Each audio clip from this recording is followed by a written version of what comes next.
La renaissance de l'islam, promise par Dieu dans le Saint-Coran, a été lancée par le Messie promis, paix soit sur lui, avec la connaissance contenue dans ses écrits. Assalamu alaikum wa rahmatullahi wa barakatuhu. Chers téléspectateurs, bienvenue sur le plateau de Renaissance, programme de la MTA du Canada, et dont l'objectif, le but de ce programme, c'est de vous présenter les livres, les écrits de Mirza Ghulam Ahmad, paix soit sur lui, le Messie promis, l'imam Mahdi et le fondateur de la communauté islamique Ahmadiyya internationale.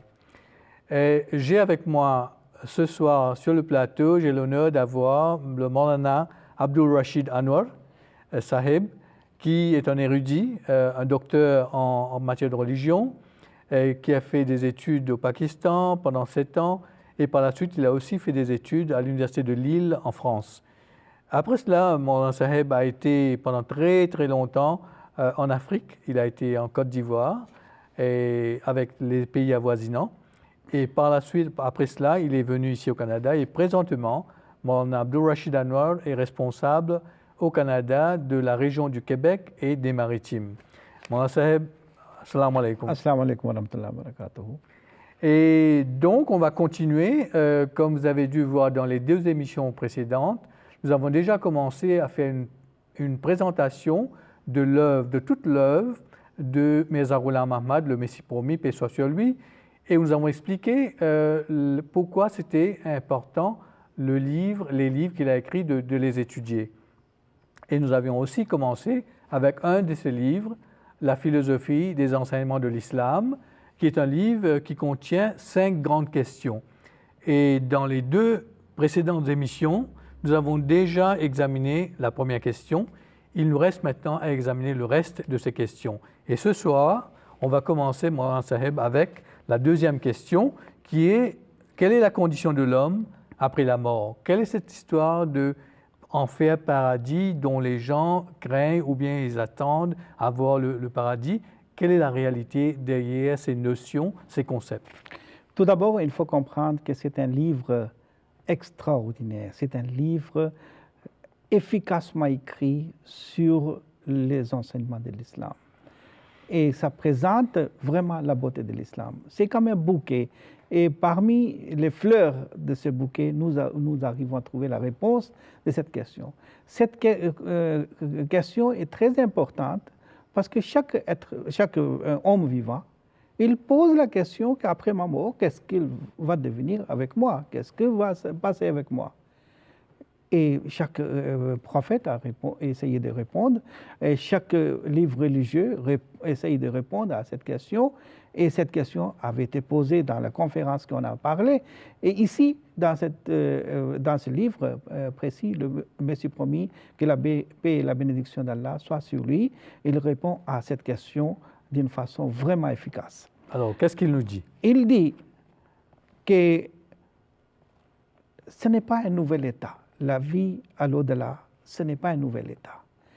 C'est nos états d'ici-bas deviennent plus clairs, plus obvieux, plus manifestes, plus évidents. Tout simplement, c'est le résultat de nos efforts. Donc c'est un passage d'ici dans l'au-delà. D'une phase à l'autre phase. Et on va trouver le résultat des actions que nous avons faites dans ce monde. Le Messie promis a utilisé un terme très important pour que nous puissions comprendre. Il dit nos croyances, nos actes, que ce soit bon ou mauvais, leur effet reste caché. Dans ce monde-ci. Dans ce monde-ci.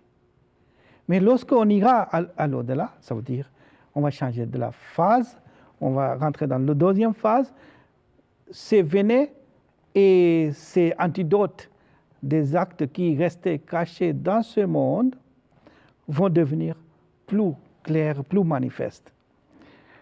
Et qui étaient discrets, ici dans ce monde, vont devenir patents et clairs. C'est-à-dire ce qui n'était pas vraiment visible ou perceptible, oui, devient à ce moment-là clair et éclatant. Éclatant. Ou bien bon ou mauvais. Oui. Le Messie promis que la paix et la bénédiction d'Allah soient sur lui, pour expliquer ces phénomènes extraordinaires, Il nous explique, comme vous voyez que souvent, dans le rêve, quelquefois, vous arrivez à voir une forme qui est physique d'une façon un peu spirituelle, ou une chose spirituelle que vous arrivez à voir presque physiquement. Il donne un exemple clair. Il dit, une personne qui souffre de la fièvre. Dans le rêve, il pense qu'il est entouré du feu flamboyant. Donc la souffrance lui dit quelque chose, ça veut dire que c'est quelque chose qui est personnifié. Donc ce sera la même chose par rapport aux effets que nous arrivons à avoir par rapport à nos actes dans ce monde. En quelque sorte, on peut dire une nouvelle vie qui nous sera donnée lorsque nous allons quitter ce monde. Dites-moi, on parle aussi dans le Saint-Coran, le Coran nous donne une image graphique des bénédictions et des faveurs des fruits du paradis, avec des mentions de fruits qui existent dans ce monde même, de raisins et de grenades et d'eau fraîche et de sources. Et d'autre part, pour ceux qui auront mal fait, on parle de l'enfer avec de l'eau chaude qu'on leur donne à boire, ou bien leur peau qui va être enlevée et brûlée, puis une autre peau qui va pousser. Quelle est la réalité de tout cela, puisque on dit que ce n'est pas un monde matériel? Comment alors avoir ces choses matérielles? Le Messie promis était très clair sur cette question. Il dit que la personne qui pense qu'à l'au-delà, elle va avoir physiquement exactement la même chose que nous arrivons à voir dans ce monde, il n'a rien compris du Saint-Coran. Ce n'est pas du tout le but du Saint-Coran d'expliquer que voilà les mêmes choses vous allez avoir, les grenades, le miel, les raisins et les autres choses que vous allez avoir de la même manière. Il a expliqué que ce que je viens de vous dire, c'est soutenu par le Saint-Prophète sallallahu alayhi wa sallam aussi. Dans un hadith. Dans un hadith. Il dit, nul œil ne les a aperçus. Nulle oreille ne les a attendus. Donc, c'est le Saint-Prophète Mohammed, paix soit sur lui, qui dit qu'aucune oreille n'a jamais entendu, ni un œil n'a vu les bienfaits et les faveurs du paradis. Et nul esprit n'en a jamais eu l'idée. Donc, même une conception de cela, on ne peut pas imaginer. Donc, comment, si personne n'a eu cette idée, que le Coran mentionne, et ça doit être exactement la même chose, donc cela veut dire ça doit être quelque chose de différent. Donc, il y a une sorte de contradiction là. Alors, comment le Messie promis explique-t-il cela? Le Messie promis, nous a expliqué qu'il y a le goût que vous allez avoir, la joie que vous allez avoir, la manière qu'il a expliqué les rêves, toutes ces choses, comment nous allons rentrer d'une phase à l'autre phase, c'est cette chose qui va expliquer. Que ces phases complètement différentes, c'est simplement la manière que vous sentez joyeux après avoir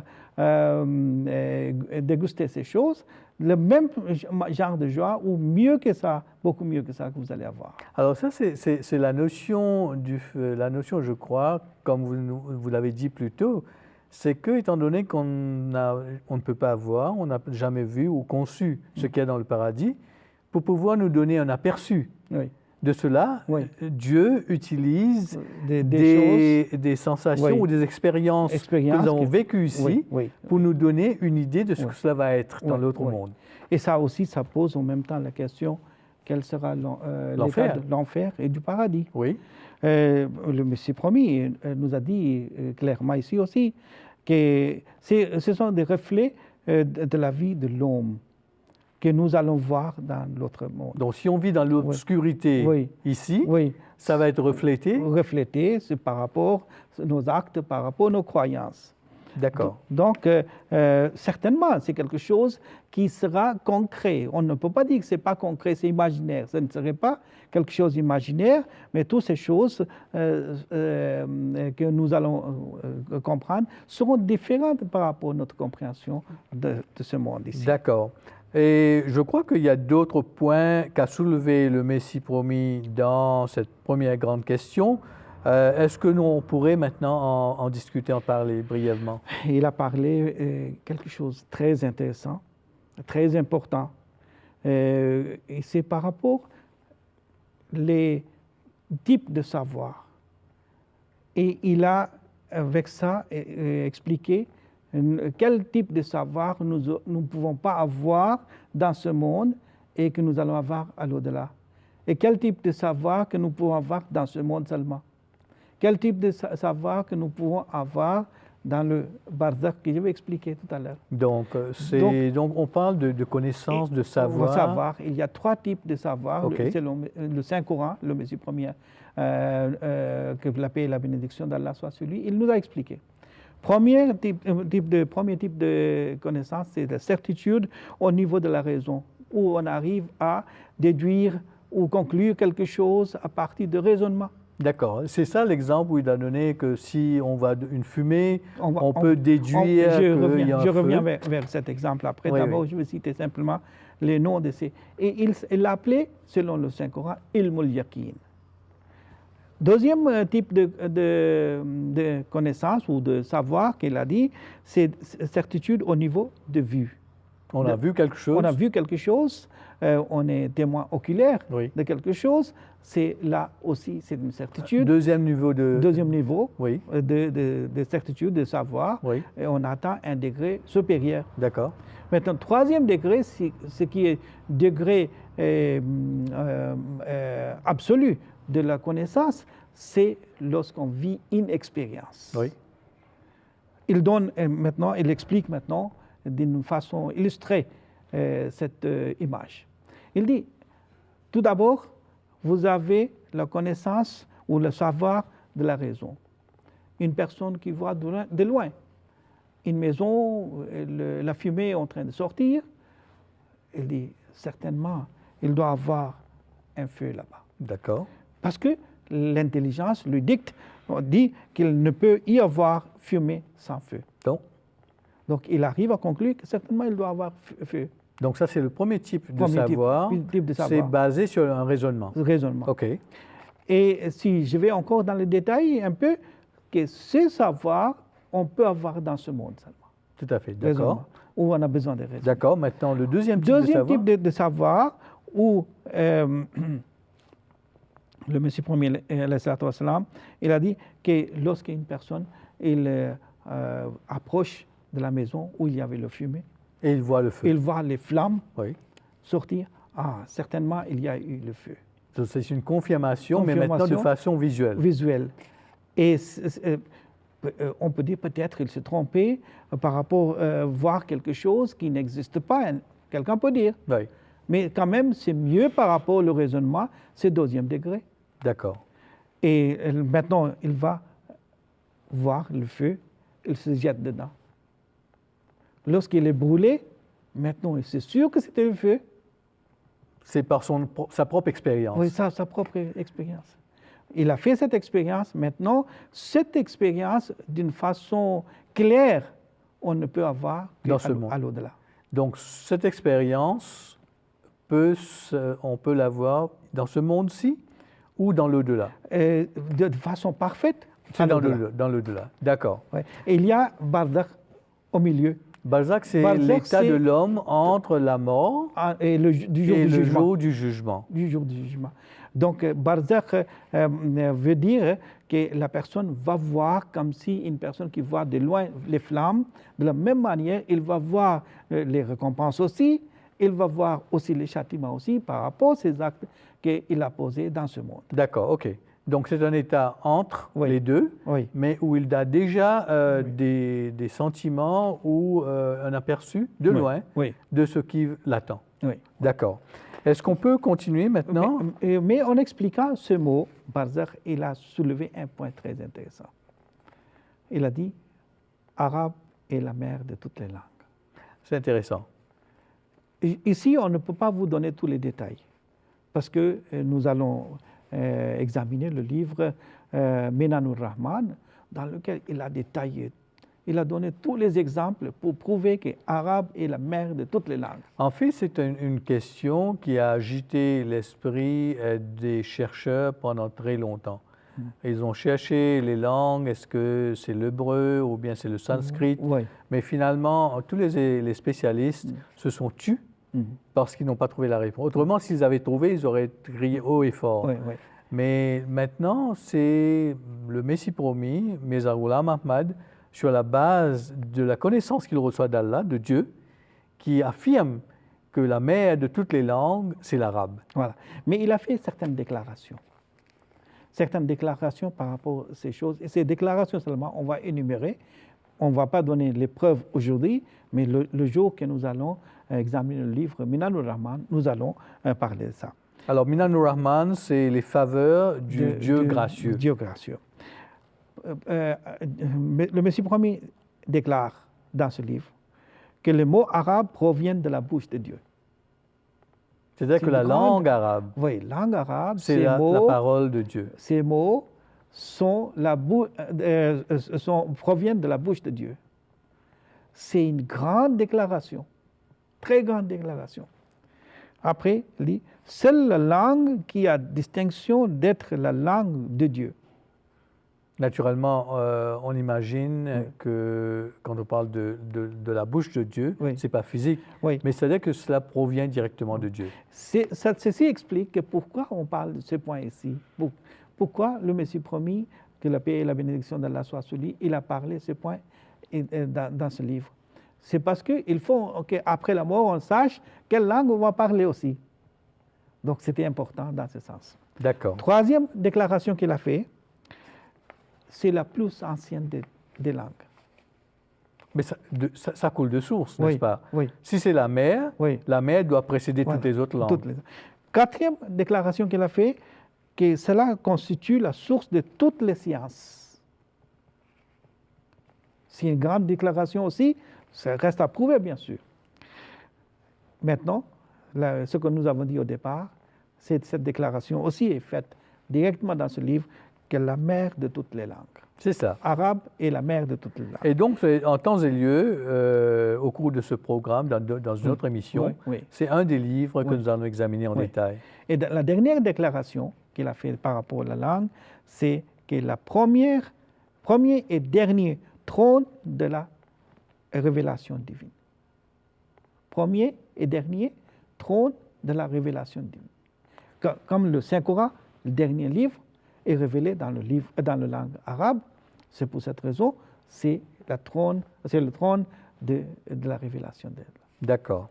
Donc, ce sont des déclarations qui sont faites par le Messie promis. Et naturellement, il faut se rappeler, on l'a dit dans la première émission où on a discuté de ce programme, c'est que le Messie promis, Mirza Ghulam Ahmad, paix soit sur lui, quand il écrit ce discours, il affirme que ce n'est pas un discours banal. C'est un discours qui a été écrit avec l'aide directe du divin, de Dieu. Et donc, ça coule de source que tout ce qu'il dit, toutes ces affirmations doivent être la vérité. C'est la vérité, les recherches le prouveront, et je crois qu'il y a déjà, et on en reparlera, il y a des recherches qui ont été faites sur les langues, et on a pu retracer un certain nombre de langues, l'anglais, le chinois, le japonais, vers des mots arabes, des racines qui se trouvent dans l'arabe. Et ça fait partie des beautés de l'islam. Tout à fait. Moi, est-ce qu'on peut maintenant continuer et aborder la troisième question peut-être? Troisième question. Alors, la troisième question qui avait été posée par les organisateurs de la conférence, c'est le but de l'existence. Et une fois qu'on aura dit quel est ce but, comment le réaliser? Donc, c'est la question qui avait été posée à tous les participants. Et dans ce livre, nous avons la réponse de Mirza Ghulam Ahmad, le Messie promis, le fondateur de la communauté, du point de vue de l'islam. De façon encore très efficace, le Messie promis, que la paix et la bénédiction d'Allah soient sur lui, il répond à cette question très importante.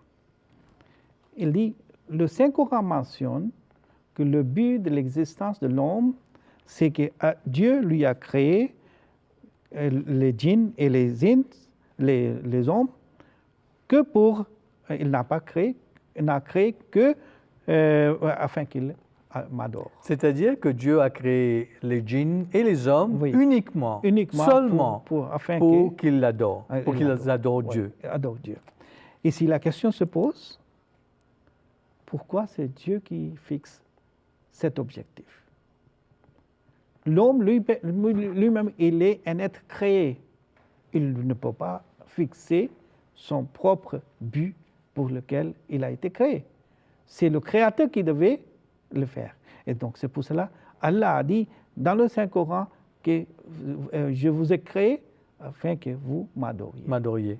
Mais là, je pense, moi, peut-être qu'il faudrait expliquer aussi, parce que généralement, quand on utilise le mot adoration, les gens s'imaginent que adoration, ça se fait dans une église, dans un temple, et que est-ce que l'islam demande que les gens restent dans un temple toute leur vie? Mais il faut peut-être expliquer le sens dans l'islam du mot adoration. C'est une des qualités encore de l'islam, que l'islam a rendu toute la terre comme mosquée pour ses fidèles. On peut adorer Allah tout moment et à tout endroit, tout lieu.